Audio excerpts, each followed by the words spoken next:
Rachel Emmanuel brings the news each day. On Alberta Roundup, she has her say. Hey everyone, welcome back to the Alberta Roundup. I'm your host, Rachel Emmanuel. Today, I am joined by a new guest and a very impressive woman, if I do say so myself. I'm joined by Caylan Ford. She is the founder of 3 Alberta Classic Academy schools. 2 locations are in Calgary and one of them is in Edmonton. And she's joining us today to talk about what is unfolding in Alberta's public schools. Caylan, thanks so much for being here today. Well, thanks for inviting me, Rachel. So the reason I wanted to have this conversation with Caylan this week is because I saw an interesting tweet from the Alberta's Teacher Association this week, which appears to have had their annual general meeting. They tweeted out this week, delegates have passed a resolution that states, be it resolved that teachers are able to demonstrate support for safe spaces for all students and teachers through the utilization and display of pride materials in their classrooms. So, Caylan, you obviously fall under a different registration. You are a classical academy school. Could you just start by explaining for our audience how that differs from Alberta public schools? Sure. So the Alberta Classical Academy schools are public charter schools. Alberta is the only province in Canada that allows charter schools. And basically, we're very similar to other public schools, except that we have our own autonomous boards of directors. So we're not beholden to the large district school boards or metro boards. We have distinctive philosophies, pedagogical approaches. Some charter schools serve particular student populations. So, for example, girls-only education, Indigenous-focused education. Those are some of the other existing charter schools in Alberta. And our teachers are not unionized. But beyond those differences, we still follow all of the regular sort of statutory and regulatory requirements that apply to other public schools. And our schools are tuition free for all the children who attend. So when we saw this tweet, they're specifically saying we're going to focus on putting pride materials in the classroom. That's very important in the public school system right now, sort of pushing this agenda and this ideology down children's throat. Is this something that you would mirror in charter schools?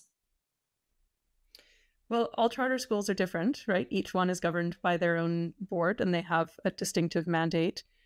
In classical education, I think we take the general approach that we try to leave the outside world on the outside, and we want our schools to be a respite from ideological, political contestations that are going on outside. So our students study classic texts, things that have endured through centuries or millennia. We try to cultivate an environment that is very orderly, very calm. Our hallways have classical art and architecture displayed there. But I think Chesterton had a great line that you don't want people to suffer the degrading servitude of being children of their own time. And the way we do that is by trying to expose them to things that are eternally good and true and beautiful. So when you say, we really want to sort of shield our kids from what's going on in the world outside, obviously the Pride movement is one of those things that's going on in the world outside, and that's really sort of taken over in schools. But you're saying that might be a conversation that's happening right now in politics, but we are going to teach our students things that have really withstood the test of time. That's right. And the same applies to, for example, international conflicts or other sort of social issues or contestations. I think in general, many of those things are divisive. They produce anxiety in children needlessly.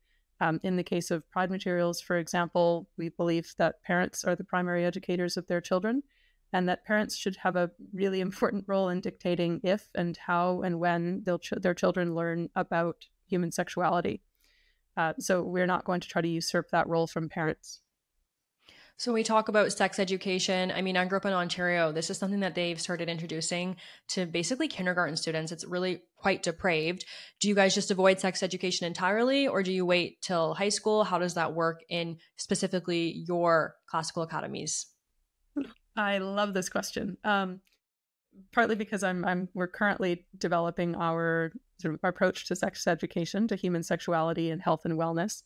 So for one, this is an area where legally parents in Alberta have the ability to opt their children out of classes that deal primarily with human sexuality. So that informs our approach as well. Everything that we do, we try to be as transparent as possible with our parents about what's happening in the classroom, what kind of questions their children are asking, what sort of philosophical lens we would apply to answer those. But we do teach about human sexuality. It's an important part of being human. So we teach accurate, age-appropriate information about biological facts. human anatomy, physiology, reproductive systems. So we teach the Alberta programs of study, but I think that we have a distinctive lens that we apply to that. So, for example, we recently had a talk with all our teachers about how do you apply an Aristotelian virtue ethics lens to the study of human sexuality and help provide students with a more comprehensive ethical framework for making good decisions in that domain. So when we were talking a little bit before about how your schools focus on really lessons that have withstood the test of time, I was just reminded of a funny meme that I'm sure lots of my audience has seen circulating online. A young person, they're on their first day at the job, a new job, and they're trying to figure out what to do, and they're just thinking, oh, what was I taught in school? And the thing that pops into their mind is a pride flag. So I'm wondering, with these modern public institutions that focus so much on pride, for example, and BLM and all these types of things. How is this really preparing students for the real world when, sometimes life's just hard and you still got to go out and you got to earn a living and you just have to move forward? Do you feel like public schools are doing an adequate job of preparing young people? So, I think the obvious question is being surrounded by flags and political symbols in the classroom doesn't seem to have any particular utility to me. And I think the underlying premise there, and this is reflected in the Alberta Teachers Association resolution, is that somehow this makes children safe. And I'm very curious, and I've tried asking people now, but I haven't received any coherent responses. What evidence do we have that children are safe when they see flags, pride materials, etc., in the classroom? By what mechanism does this make them safe? I don't think that we have any evidence that supports this suggestion that students' mental health is improved the more rainbow flags they see. And maybe the opposite. Maybe there's I think some circumstantial evidence that might suggest maybe the opposite, that a rise in anxiety and depressive disorders in children has coincided with growing ubiquity of these kinds of political displays in classrooms. Not saying that that's the causal relationship. It's just interesting to note. But I think there's another idea at work here, which is that children need to be sort of constantly made to feel safe and affirmed. And I think it's priming them to view themselves as very emotionally fragile. So when the implication is that you're not safe if you don't see symbols constantly affirming a particular aspect of your identity, I don't think that that's actually doing anyone any favors, let alone the people for whom that is not their identity. So, for example, I wonder how safe and included conservative or religious students feel in a classroom where they're constantly exposed to pride materials, right?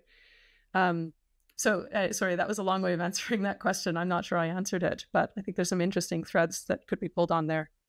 Well, I think you raised a really interesting point, something I've reflected on. Looking back on my time in school, I can even see this creeping into sort of my generation. I'm the oldest generation of Gen Z, so born in 1997.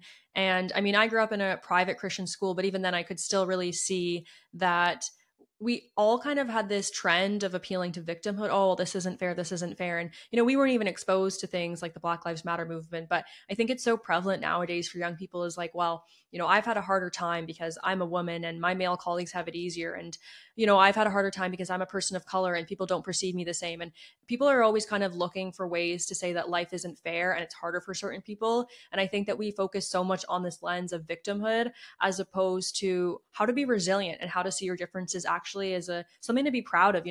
As a woman, I come at things sometimes from a different angle than my male colleagues, and I think that's awesome. And as a woman, I can have children, and that's an amazing blessing to be able to be a mother and to have that bond with your babies. That's so much different from a father's bond with his babies. And seeing the ways that you're different as a really source of strength as opposed to something that you should be angry about. And I think that's done a lot of damage to individual people and to what you were saying about some of those signals that we're seeing of rising causes of depression.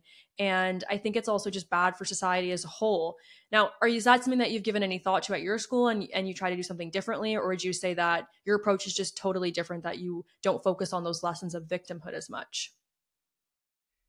Well, absolutely. So, I think it probably goes without saying to your audience that I don't espouse the oppressor-oppressed lens as one that's very useful. I think it compresses the vast complexity of the human experience into sort of a unidimensional plane of who is oppressing whom.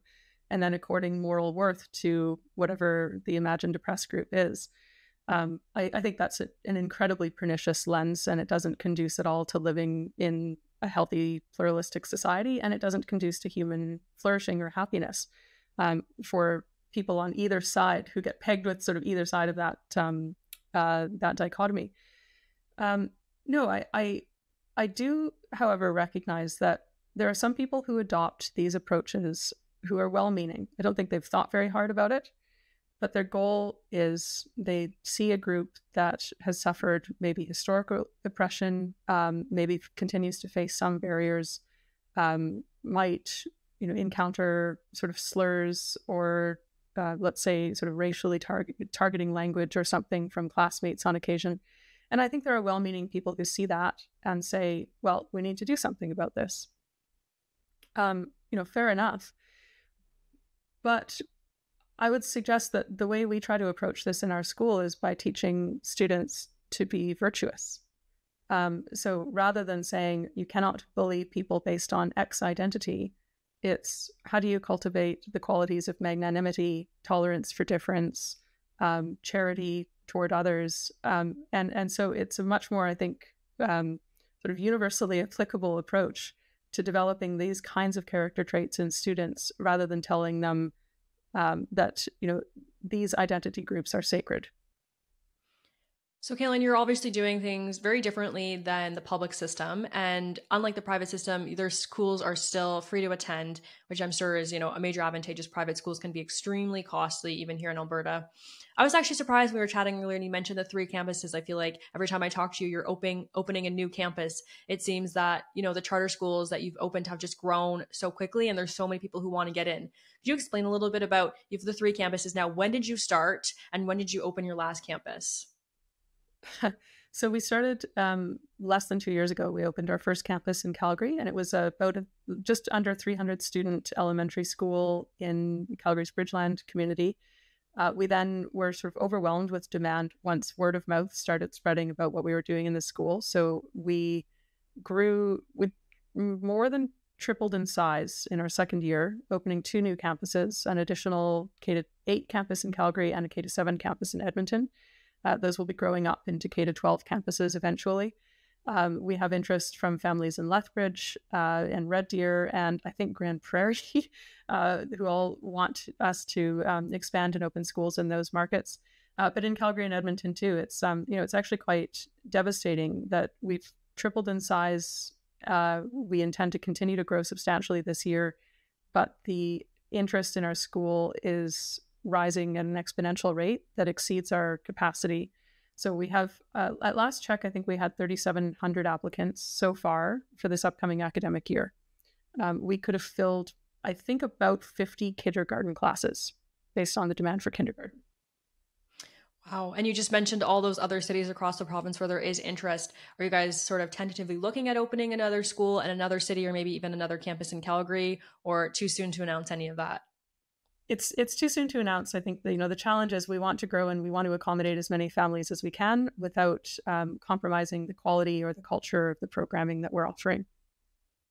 I think it really speaks to sort of the frustration that we're seeing in the public school system. There's been so much interest in the programs that you're running. Likewise, I know a lot of families are moving to homeschooling. We've seen that grow as well.